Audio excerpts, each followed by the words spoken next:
God have mercy upon us.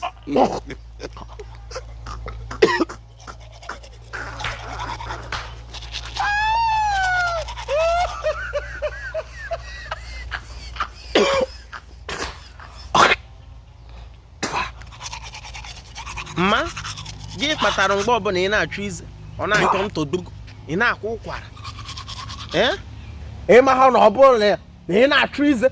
ọ na ha achọ ntadugo ụkwara otonu na ịchọta ha ịma na ọ bụkwa ịkwa ụkwara otonu na ọ na-achọ ntọdugo ọba ebe na ịchọtara ịma na iwe mmiri chụta irego niile wee ya ewe sara gị ime tere ife ụnụ na kwuo ọ na-apara mmiri ị ga-achọ ọfụma chụta irego ọtọ ntọdugo ịkwa ọkwara ya na-eso ọba ebe ka eji achụ ize chinọrụ uwe nipata korozop ihe ha anyị n'ọnụ gwọgwọgwọgwọgwọ gbada anyị si n'ọba ebe ka eji achụ ize ịma na ị ga-eme ọtọ ntọdugo ime ya ụtọ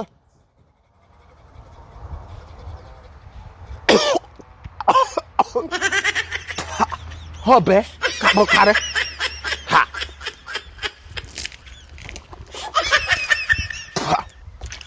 ọbẹ bụ ka eji achụ ize ọbọ ife ụnụ na-achọ ọfụ